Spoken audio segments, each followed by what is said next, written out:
बात कर लेते हैं कुछ मेडिकल इमरजेंसीज की।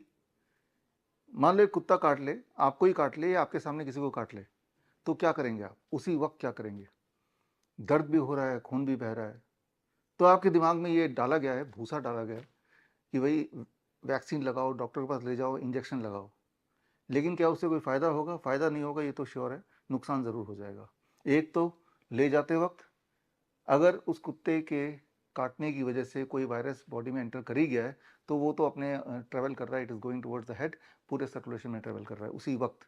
और दूसरा, वैक्सीन लगाने से अगर उसके मरने के चांसेस अदरवाइज नहीं थे, लेकिन वैक्सीन इंड्यूस्ड डेथ भी हो सकती है या हो जाती है। इस बात के सारे एविडेंसेस मैं कई बार देता आया हूँ। मेरी किताब medical superstitions, vaccines for dog bite etcetera, ये किताब अगर आप पढ़ लेंगे तो आपको पता चली जाएगा।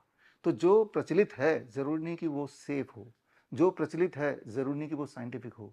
उसके अगर साइंटिफिक अगर होगा तो उसके एविडेंसेस भी होंगे, जबकि एविडेंसेस ये हैं कि कुत्ते के काटने के बाद वैक्सीन अगर लगाते हैं तो उस इंसान के मरने के चांसेस, आप सही सुन रहे हो, उस इंसान के मरने के चांसेस और बढ़ जाते हैं।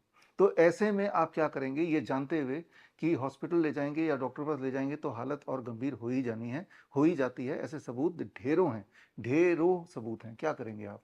उसी वक्त एज ए फर्स्ट रिस्पॉन्डर, अगर आप खुद विक्टिम हैं तो क्या करेंगे? अगर आपके सामने किसी कुत्ते ने, पागल कुत्ते ने काट लिया तो क्या करेंगे? किसी को काट लिया तो क्या करेंगे? चलिए एक और सवाल पूछ लेता हूँ। कीड़े मकोड़े ने अगर काट लिया तो क्या करेंगे? उसी वक्त जिस विक्टिम को काटा है उसको इमीडिएट रिलीफ देना है पेन से, स्वेलिंग से, या फिर अगर कोई ऐसी परिस्थिति बन गई जिसे एनाफिलेक्सिस बोलते हैं, उससे अगर रिलीफ देना है उसी वक्त, तो क्या करेंगे? एक और सवाल पूछ लेता हूँ। अगर किसी की हड्डी टूट जाती है, एक्सीडेंटल ब्रेकेज हो जाता है, तो क्या करेंगे? उसको उस वक्त रिलीफ देना है और ये भी ध्यान रखना है कि भाई डैमेज मिनिमाइज्ड हो।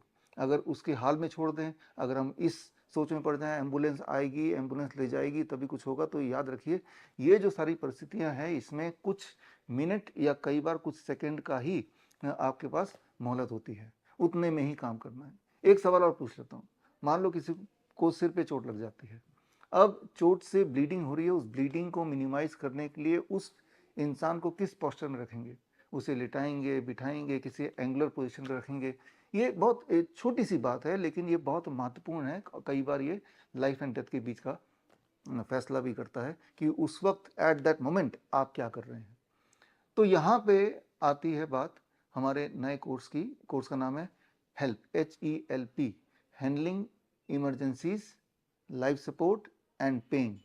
यानी कि जब उस विक्टिम को सबसे ज़्यादा आपकी हेल्प की ज़रूरत है, तो क्या आपके पास वो नॉलेज है जिसकी मदद से आप उस परिस्थिति को काबू में कर लें, या फिर उस पेशेंट को आप या विक्टिम को रिलीफ दे दें? यहाँ पे अगर आप सोचते हैं कि कोई अगर डॉक्टर सामने होता तो कुछ फ़ायदा होता। इंटरेस्टिंग बात यह है कि इन सारी परिस्थितियों के बारे में आप किसी भी डॉक्टर से पूछेंगे तो वो रटी रटाई ऐसी बातें बोलेंगे जिनके कोई सबूत नहीं है, जिसके कोई एविडेंसेस हैं ही नहीं। लेकिन फिर भी जो एविडेंसेस अभी तक हैं, आज से 2,500-3,000 साल पहले के जो एंशिएंट टेक्स्ट बुक्स हैं, क्योंकि कुत्ते पहले भी काटते थे, कीड़े मकोड़े पहले भी काटते थे, चोटें पहले भी आती थी, हड्डियां पहले भी टूटती थी। ये सो कॉल्ड मॉडर्न मेडिसिन के आने से पहले, मॉडर्न मेडिकल साइंस जिसे बोलते हैं, इससे आने से पहले भी इंसानियत को इस तरह के इमरजेंसीज का सामना करना पड़ता था। तो तब लोग क्या करते थे, और तब जो वो करते थे, क्या अभी वो साइंस बैक्ड है?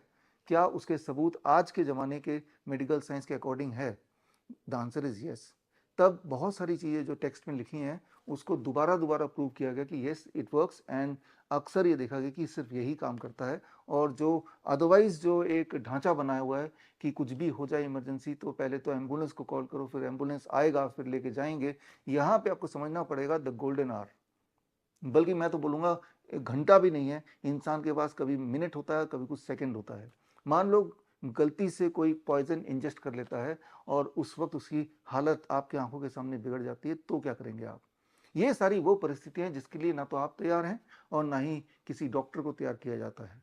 अगर आपको लगता है कि कोई डॉक्टर है, उसको इन सारे बातों में उसी वक्त क्या करना उसको पता है और वो कुछ ना कुछ करेगा जिससे उस विक्टिम के बचने के चांसेस या रिलीफ मिलने के चांसेस बढ़ जाएंगे, तो जो सवाल मैंने आपसे पूछे, आप अपने किसी चहेते डॉक्टर से पूछ के देखिए कि ये सारी परिस्थितियां हैं और आपकी आंखों के सामने हो रहा है, और उस वक्त कैसे आप उस विक्टिम को रिलीफ पहुंचाएं। रिलीफ में मतलब कि उस वक्त वो जो पेन से गुजर रहा है वो पेन थोड़ा घट जाए और जो डैमेज होने वाला था वो डैमेज भी मिनिमाइज हो जाए।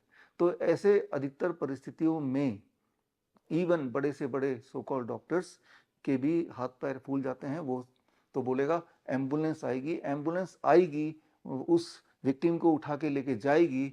इस पूरे सर्कल में, पूरे साइकिल में आप जानते हैं हमारे देश की अगर बात करें, कम से कम 1 घंटा, 1.5 घंटा, 2 घंटा, और अगर हॉस्पिटल पहुंच भी गया तो अब क्या होने वाला है? क्या वही होने वाला है जिससे उस विक्टिम को बचाने की संभावना वो बढ़ जाए? The answer is no. मैंने कई सारे ऐसे एविडेंसेस और ऐसे किताबें निकाली हैं जिसके माध्यम से मैंने आपको बताता आया हूं कि जो प्रचलित है, जिसे मॉडर्न मेडिसिन बोला जाता है, उसके अगर आप एविडेंस को ढूंढेंगे तो उस एविडेंस के अंदर जाएंगे तो वो खोखला नजर आता है। जबकि ऐसे बहुत सारे रेमेडीज हैं जो एज ए फर्स्ट रिस्पॉन्डर आप कर सकते हैं, जो एविडेंस बेस्ड हैं, जो एविडेंस बैक्ड अप है। लेकिन अनफॉर्चुनेटली ऐसे जो असली टेक्निक्स हैं जो एंशिएंट टाइम से भी चल रहा है और मॉडर्न मेडिसिन में भी किसी न किसी ने उसको दोबारा से एस्टेब्लिश किया, प्रूव किया, वो आम जनता की तो बात छोड़िए, जो क्लिनिशियंस हैं, जो डॉक्टर्स हैं, इवन जो इमरजेंसी एक्सपर्ट्स हैं, उनको भी इस बारे में जो असली मेथड्स हैं पढ़ाया नहीं जाता है। हमारा जो हेल्प का कोर्स है, handling emergencies, life support and pain, मतलब 50 से अधिक ऐसे मेडिकल कंडीशंस हैं जहां पे आप एज ए फर्स्ट रिस्पॉन्डर बहुत कुछ कर सकते हैं, बहुत कुछ कर सकते हैं इमीडिएटली। और ना केवल बहुत कुछ किसी विक्टिम के लिए कर सकते हैं, ये मान के चलिए कि वो विक्टिम कभी आप भी हो सकते हैं, क्योंकि कब किस पे कौन सा इमरजेंसी आ जाए हमें पता ही नहीं। कौन सा कुत्ता आपको काट ले, कौन सा कीड़ा आपको काट ले, कौन से चीज गलती से आप इंजेस्ट कर ले जो कि पॉइजन निकले, वी डोंट नो। कब किसका सर फट जाए, कब किसकी हड्डी टूट जाए, कोई नहीं बोल सकता कि भाई मेरे साथ तो ये परिस्थिति आएगी नहीं या मेरे अपनों के साथ नहीं आएगी। और जब ऐसी आएगी तब एक एक सेकंड बहुत कीमती होता है। और अच्छी बात यह है कि आप उसकी तैयारी कर सकते हैं ताकि भविष्य में अगर ऐसा कोई सिचुएशन आती है तो आप उपयोगी साबित हों, किसी और के लिए भी और खुद के लिए भी। तो ये हमारा 1 मंथ ऑनलाइन ट्रेनिंग प्रोग्राम है, ऑनलाइन 1 महीने का, जहां हर हफ्ते 2 घंटे की क्लासेस होंगे एंड 3 दिन का हैंड्स ऑन ऑफलाइन ट्रेनिंग। मतलब 3 दिन आप मेरे साथ और हमारे जो मेडिकल एक्सपर्ट की टीम है के साथ रहेंगे और 50 से अधिक मेडिकल कंडीशंस में या इमरजेंसी कंडीशंस में या पेन मैनेजमेंट के कॉन्टेक्स्ट में क्या कर सकते हैं उसी वक्त विद लिमिटेड रिसोर्सेस। सड़क में अगर आप देखते हैं कोई बेहोश पड़ा हुआ है फॉर एग्जांपल, अब बेहोश क्यों पड़ा है, वो फेंट क्यों है, पहले तो ये पता चलना, वो भी 1 मिनट के अंदर ही, और फिर हम इमीडिएटली कैसे रिलीफ दें ताकि वो होश में आ जाए और उसका नुकसान मिनिमाइज्ड हो जाए। तो ये सारी बहुत इंपॉर्टेंट बातें हैं और ये सारा कुछ सीखना बहुत आसान है। इसे हम बोलते हैं इंटीग्रेटेड मेडिसिन इन इमरजेंसीज, यानी कि अलग अलग तरह की जो पद्धतियां हैं, चाहे वो आयुर्वेद की बात कर लें, चाहे वो एक्यूप्रेशर की बात कर लें, चाहे वो मॉडर्न मेडिकल साइंस की बात कर लें, या फिर फिजियोथेरेपी की जो साइंस है उसकी बात करें, इनके कॉम्बिनेशन से हम ऐसा एक प्रोटोकॉल बना सकते हैं। बल्कि हमारे हेल्प के कोर्स में ऐसा प्रोटोकॉल है जिस प्रोटोकॉल को सीखना बड़ा आसान है और सीखने के बाद इम्प्लीमेंट करना और भी आसान है। यानी कि आप हमेशा कॉन्फिडेंट फील करेंगे। और ऐसा कभी अगर भगवान ना करे आपके सामने कोई ऐसा विक्टिम आ जाए कि जब वो बेहोश पड़ा हुआ है, खून से लथपथ है, तब जबकि सब या तो भीड़ बन जाते हैं या ज़्यादा ज़्यादा वीडियोग्राफी करने लग जाते हैं और उनमें से कोई एक आध एम्बुलेंस को फ़ोन भी कर देता है। लेकिन वो जो समय है, वो जो गोल्डन आवर है, वो समय में एक्शन का समय है, सही तरह का एविडेंस बेस्ड एक्शन, एक ऐसा एक्शन जिसमें इमीडिएट रिजल्ट मिलता हो, इमीडिएट रिजल्ट दिखता हो। So that is our help course, handling emergencies, life support and pain, HELP। ये 1 महीने का ऑनलाइन प्लस 3 दिन का ऑफलाइन। ऑफलाइन हमारे डॉक्टर BRC मेडिकल एकेडमी में 3 दिन आपको रहना पड़ेगा हमारे साथ, और उन जो आप सीखेंगे उसका हैंड्स ऑन ट्रेनिंग होगा ताकि एन मौके पे जब ज़रूरत पड़े सबसे ज़्यादा, तब आप किसी की हेल्प कर पाएँ, किसी की मदद कर पाएँ। और ये कोर्स सक्सेसफुली करने के बाद श्रीधर यूनिवर्सिटी से आपको एक सर्टिफिकेट मिलेगा, और हेल्प का certificate, that is emergency as a emergency practitioner.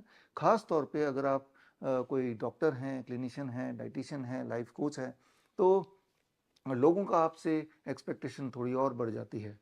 ऐसे परिस्थिति में जब कोई एक्चुअल इमरजेंसी हो और अगर लोगों को पता है कि आप हेल्थ के फील्ड में हैं, तो आपकी रिस्पॉन्सिबिलिटी भी बाकियों से थोड़ी ज़्यादा हो ही जाती है। तो ये बहुत ही बेहद इम्पॉर्टेंट नॉलेज ना केवल आपको होना चाहिए, बल्कि उसका हैंड्स ऑन प्रैक्टिस भी होनी चाहिए, ताकि ऐन मौके पे जब ज़रूरत पड़े इन टेक्निक्स की, तब आपके हाथ ना काँपें और तब आप सही तरीके से परफॉर्म कर पाएँ। तो ये हेल्प सर्टिफिकेशन कोर्स जुलाई महीने से शुरू हो रहा है और इस कोर्स में रजिस्टर करने के लिए आप जाएं www.bishwarup.com/help में HELP और जाके अपने आप को रजिस्टर करा सकते हैं। यहाँ पे ये समझना होगा कि एक बैच में जो हैंड्स ऑन ट्रेनिंग हमारा 3 दिन का 24 सीटें ही हैं, 24 सीट्स, यानी कि first come first serve basis पर ही हम इसको रखेंगे और जो जितनी देर बाद रजिस्टर करेगा उसका मौका फिर अगले बैच में या अगले बैच में या अगले बैच में आएगा। इसीलिए ज़रूरत है कि आप किसी की हेल्प कर पाएँ, तो उसके लिए प्रायोरिटी पे अगर आप चाहते हैं कि ऐसे मौके पे आप किसी के काम आएँ, किसी को रिलीफ दे पाएँ, किसी की ज़िंदगी बचा पाएँ, तो ज़रूर इस हेल्प को अपने ज़िंदगी में शामिल करें और इसमें आप देखेंगे कि बड़ी से बड़ी दिखने वाली मेडिकल इमरजेंसीज़ में भी आसान से आसान तरीके से with very very limited resources आप किसी को कुछ मिनट में और कई बार कुछ सेकंड में इमीडिएट रिलीफ दे सकते हैं और ये जो आपका रिलीफ है वो किसी की जान बचा सकता है।